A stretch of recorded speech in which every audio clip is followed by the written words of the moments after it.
Bismillahirrahmanirrahim. Assalamualaikum warahmatullahi wabarakatuh. Selamat berjumpa kembali teman-teman. Pada kesempatan kali ini kita akan membahas materi tentang analisis butir soal tipe pilihan ganda. Itu dilihat dari dua karakteristik, yaitu tingkat kesukaran soal dan daya beda. Sebelum kita lanjut, silahkan di subscribe dulu, kemudian di like dan di komen. Mengapa analisis butir soal itu penting? Alasan yang pertama, untuk mengetahui apakah butir soal yang kita susun sudah berfungsi sesuai dengan apa yang kita kehendaki. Artinya di sini bahwa kita itu perlu sadar bahwa sebagaimanapun berpengalamannya kita dalam menulis butir soal, tidak selalu dapat menulis butir soal yang sempurna. Artinya, masih terbuka peluang bahwa butir soal yang kita susun itu belum berfungsi sebagaimana yang kita kehendaki. Alasan yang kedua, sebagai umpan balik bagi siswa untuk mengetahui kemampuan mereka dalam menguasai soal. Ketiga, sebagai umpan balik bagi kita sendiri yang sebagai guru untuk mengetahui kesulitan-kesulitan yang dialami siswa dalam memahami suatu materi. Nah, artinya di sini kita itu akan dapat mengetahui materi mana yang sudah dikuasai siswa dan materi mana yang belum dikuasai siswa. Alasan keempat, sebagai acuan untuk merevisi soal.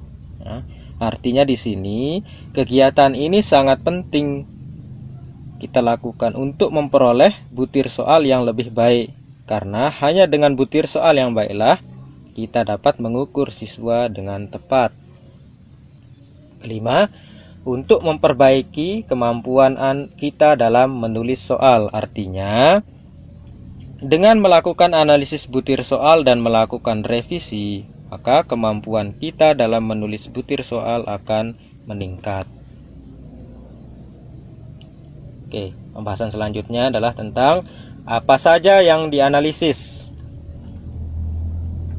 Dalam menganalisis butir soal itu paling tidak ada dua karakteristik yang perlu kita perhatikan, yaitu tingkat kesukaran soal dan daya beda butir soal. Tingkat kesukaran ini berkaitan dengan apakah soal yang kita buat itu termasuk sukar, sedang, atau mudah. Sedangkan daya beda ini berkaitan dengan kemampuan soal itu membedakan siswa yang pandai dengan siswa yang tidak pandai. Oke, sekarang kita masuk ke pembahasan pertama tentang tingkat kesukaran butir soal. Tingkat kesukaran merupakan karakteristik yang menunjukkan kualitas butir soal, apakah termasuk mudah, sedang, atau sukar. Selanjutnya, suatu butir soal dikatakan mudah apabila sebagian besar siswa dapat menjawab dengan benar. Sebaliknya, suatu butir soal dikatakan sulit atau sukar apabila sebagian besar siswa tidak dapat menjawab soal dengan benar.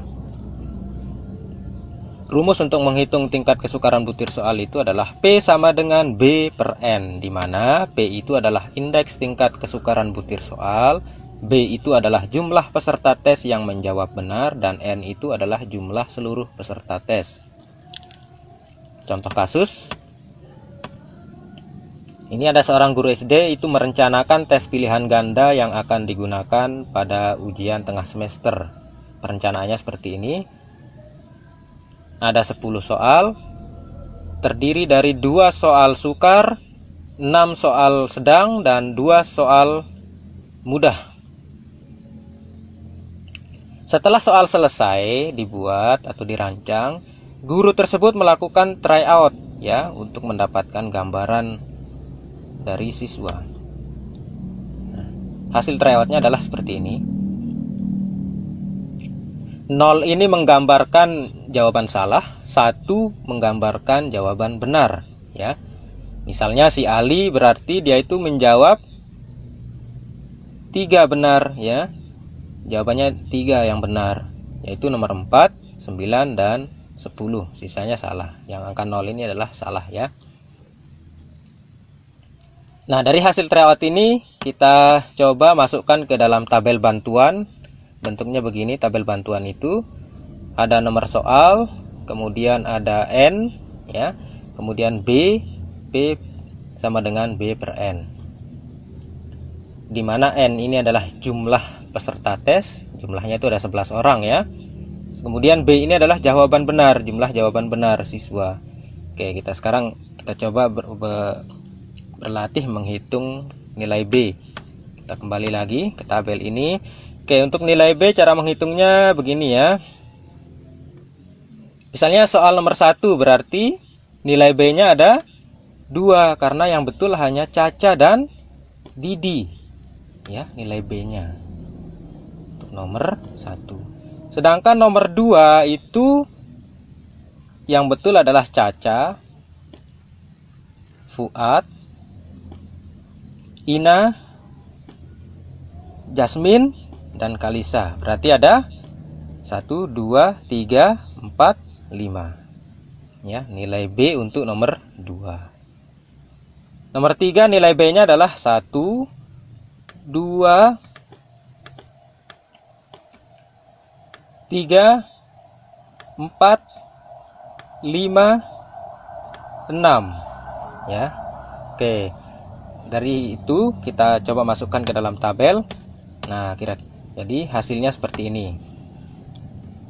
Soal nomor 1 N-nya 11, B-nya 2. Berarti 2 per 11 sama dengan 0,18. Nomor 2 juga gitu. Nilai B-nya 5, N-nya 11, maka 5 per 11 sama dengan 0,46 dan seterusnya sampai nomor 10. Oke, setelah kita dapatkan nilai P, maka kita kategorikan ya. Nah, ini kita gunakan Fernandes 84. Apabila P-nya lebih dari 0,75, maka soal itu termasuk mudah. Kalau P-nya antara 0,25 sampai 0,75 itu termasuk sedang. Kemudian apabila P-nya kurang dari 0,24 itu termasuk sukar. Oke. Ini catatannya, butir soal yang dianggap bermanfaat itu adalah butir soal yang memiliki tingkat kesukaran dalam kategori sedang. Oke, sekarang kita masukkan nilai P ini ke dalam kategori. Ya, kira-kira kategorinya seperti ini. Soal nomor 1, karena 0,18 maka termasuk sukar. Soal nomor 2, 0,46 itu termasuk sedang. Dan seterusnya sampai nomor 9, itu 0,81 termasuk mudah. Ya. Nah, setelah kita kategorikan soal ini, maka kita bandingkan dengan perencanaan yang dibuat pertama oleh guru. Rencananya seperti ini. Soal nomor 1, 2 itu sukar, 3 sampai 8 itu sedang, 9 dan 10 itu mudah. Kita bandingkan apakah sudah sesuai perencanaan atau belum hasil tryout ini. Oke, setelah kita bandingkan, kemudian kita buat tindak lanjut. Kira-kira tindak lanjutnya seperti ini. Untuk soal nomor 1 itu tetap karena sesuai rencana, ya. Rencananya kan sukar, kemudian hasil tryout juga sukar, maka tetap. Soal nomor 2 itu harus dirubah karena perencanaannya sukar, tetapi hasil tryout menunjukkan bahwa soal itu termasuk sedang, ya. 3 sampai 9 tetap, ya, karena sudah sesuai rencana. Nah, ini nomor 10 juga harus dirubah karena yang direncanakan itu mudah, ternyata hasil tryout menunjukkan bahwa soal itu termasuk tipe sedang. Oke, begitu ya cara kita menentukan nilai P dan mengkategorikannya. Oke, selanjutnya sekarang kita masuk ke daya beda butir soal. Ini diartikan sebagai seberapa jauh butir soal itu dapat membedakan kemampuan individu peserta tes. Butir soal itu didukung potensi daya beda yang baik akan mampu membedakan peserta tes yang memiliki kemampuan tinggi dengan peserta tes yang memiliki kemampuan rendah.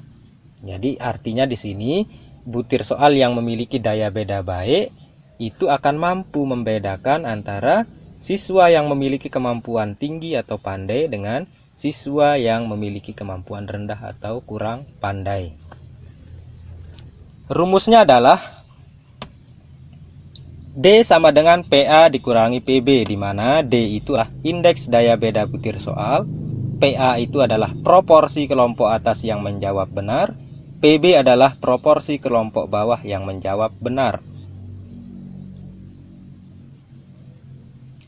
Nah, sekarang kita coba analisis daya beda hasil tryout siswa. Ini hasil tryout yang tadi ya. Ali misalnya betulnya cuma 3, Baba itu betulnya 7, dan seterusnya. Oke, dari hasil tryout ini kita tentukan daya beda. Oke, langkah pertamanya adalah hitung jumlah jawaban yang benar untuk seluruh siswa. Nah, kira-kira bentuknya gini ya. Ali skornya 3, karena yang betul cuma nomor 4, 9 dan 10. Baba skornya 7, yang betul nomor 3, 4, 5, 6, 7, 9 dan 10. Jadi begitu cara menghitungnya ya. Untuk skor ini didapatkan dari sana. Kemudian Kalisa itu nilainya 4, karena yang betul hanya nomor 2, 3, 9 dan 10 ya. Oke, setelah kita skor ya, maka langkah kedua adalah kita urutkan ya, dari skor yang tertinggi ke skor yang terendah. Hasilnya seperti ini. Nilai tertinggi itu diperoleh oleh Jasmine, yaitu 8, kedua Baba, Caca, Fuad, dan yang paling bawah itu adalah Gogon, nilainya adalah 2. Oke, setelah kita urutkan, maka kemudian kita tentukan mana kelompok atas dan mana kelompok bawah. Ini ada ketentuannya. Apabila jumlah siswa itu kurang atau sama dengan 20, maka kelompok atas 50% dan kelompok bawah 50%. Kalau jumlah siswa itu 21 sampai 40, maka kelompok atas dan bawahnya itu masing-masing 33,3%. Apabila jumlah siswa lebih atau sama dengan 41, maka kelompok atas dan kelompok bawah itu masing-masing 27%. Nah, karena jumlah siswa yang mengikuti try itu 11 orang, maka kita menggunakan yang pertama ini ya, yaitu 50%. 50% kelompok atas dan 50% kelompok bawah. Oke, hasilnya begini ya. Kelompok atas itu Jasmine, Baba, Caca, Fuad, dan Ina. Sedangkan kelompok bawah itu Kalisa, Eli, Ali, Didi, dan Gogon. Itu termasuk kelompok bawah. Nah, ini ada kelompok tengah ya, karena kebetulan jumlahnya ganjil, kan tidak mungkin 5,5 gitu. Jadi harus ada nilai yang disisakan, yaitu menjadi kelompok tengah. Nah, kebetulan si Hari ini adalah termasuk yang tengah. Yang penting kan sama-sama 50%, yaitu ini 5. Sama totalnya atas itu 5, bawah juga 5. Dan tidak apa-apa, sisakan 1 sebagai kelompok tengah. Itu ya kalau kebetulan jumlah pesertanya ganjil, tidak apa-apa, sisakan 1 sebagai kelompok tengah. Kalau jumlah pesertanya 13, berarti kelompok atasnya 6, kelompok bawah 6, dan kelompok tengahnya 1 ya. Karena tidak mungkin, sekali lagi tidak mungkin dibagi 2 itu, satu orang itu dibagi 2. Oke, setelah kita tentukan kelompok atas dan bawah, maka selanjutnya adalah kita hitung jumlah siswa yang termasuk kelompok atas dan jumlah siswa yang termasuk kelompok bawah. Nah, dari sana kita dapatkan kelompok atas itu 5 orang dan kelompok bawah 5 orang ya. Ini kan 5 orang. Jasmine, Baba, Caca, Fuad, Ina kan 5 orang itu atas. Kemudian Kalisa, Eli, Ali, Didi, Gogon itu kan 5 orang. Oke. Nah, dari sini kemudian kita hitung jumlah siswa yang termasuk kelompok atas dan yang termasuk kelompok bawah yang menjawab benar. Artinya di sini berapa banyak siswa kelompok atas yang menjawab benar dan berapa jumlah siswa kelompok bawah yang menjawab benar. Ya, hasilnya kira-kira begini.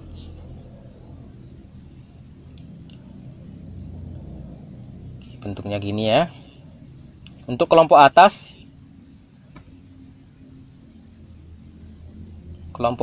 yang menjawab benar soal nomor 1 itu Caca ya, 1 berarti. Sedangkan kelompok bawah yang menjawab benar juga 1, yaitu Didi. Ya. Soal nomor 2, kelompok atas yang menjawab benar itu 4, yaitu Jasmine, Caca, Fuad, dan Ina. Sedangkan kelompok bawah yang menjawab benar itu hanya 1, yaitu Kalisa. Soal nomor 3, kelompok atas yang menjawab benar itu 5 orang, ya, semuanya benar. Sedangkan untuk kelompok bawah yang menjawab benar itu hanya Kalisa. Jadi gitu caranya ya. Oke, dari hasil perhitungan itu kita dapatkan kira-kira gini. Nah, kita dapatkan begini. Atas untuk soal nomor 1. Nah, ini ya. Ini tabel hasil perhitungan jumlah atas yang menjawab benar dan jumlah bawah yang menjawab benar. Oke, langkah selanjutnya adalah kita masukkan ke dalam rumus ya. Rumus di mana soal nomor 1 PA itu sama dengan 1/5. Ingat ya, proporsi itu adalah perbandingan jumlah jawaban benar dengan jumlah kelompok atas. Sama dengan bawah juga gitu, proporsi artinya jumlah jawaban benar dibagi jumlah kelompok bawah. Nah, 1 ini berat dari sini ya, jumlah siswa yang menjawab benar 1, 5 ini adalah jumlah siswa yang termasuk kelompok atas. Oke, kita dapatkan gini, 1/5 dikurangi 1/5 sama dengan 0/5 sama dengan 0.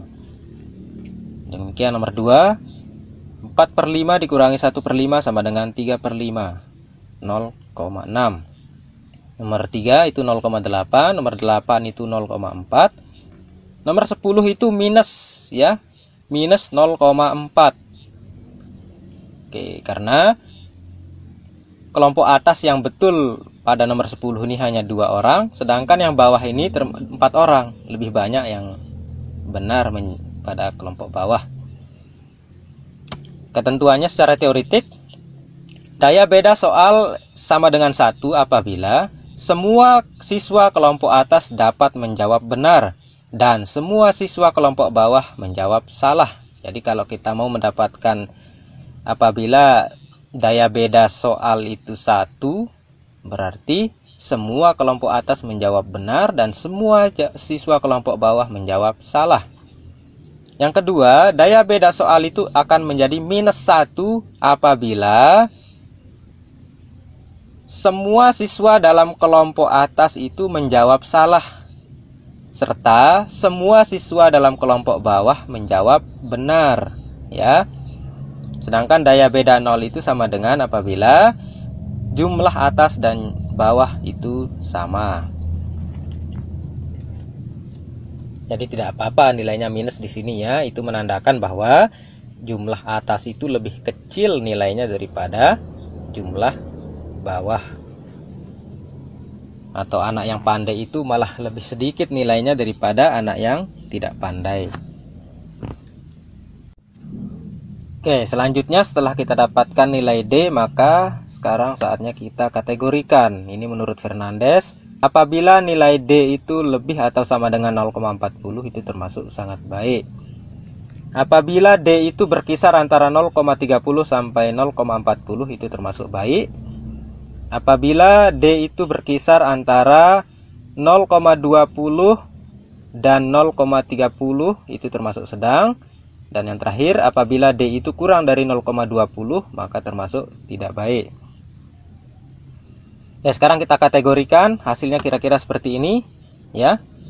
0 itu tidak baik ya, karena kurang dari 0,20. Nomor 2 itu 0,6 termasuk sangat baik ya. 0,8 juga sangat baik. Nomor 8 0,4 itu baik.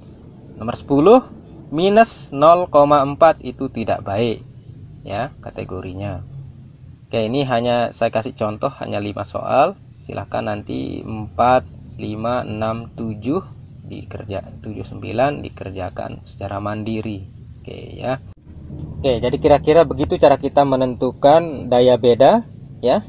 Saya ulangi, pertama-tama hitung dulu skor perolehan masing-masing siswa. Ya. Selanjutnya urutkan ya dari skor tertinggi ke skor terendah. Langkah ketiga adalah tentukan mana siswa yang kelompok atas dan mana siswa yang termasuk kelompok bawah. Dengan catatan kalau kurang dari 50%, dengan catatan apabila kurang dari 20 maka gunakan 50%. Oke, yang keempat, hitung jumlah siswa yang termasuk kelompok atas berapa, jumlah siswa kelompok bawah itu berapa. Selanjutnya, berapa skor perolehan kelompok atas dan berapa skor kelompok bawah. Itu sebagai nilai PA dan PB ya. Kemudian baru kita masukkan ke dalam rumus. Nah, D sama dengan PA min PB ya. Nah, setelah kita dapatkan daya beda ini, kemudian langkah terakhir adalah kita kategorikan. Oke. Sekian dulu Bapak Ibu. Terima kasih atas perhatiannya. Sekali lagi mohon di subscribe, like dan di komen ya. Assalamualaikum warahmatullahi wabarakatuh.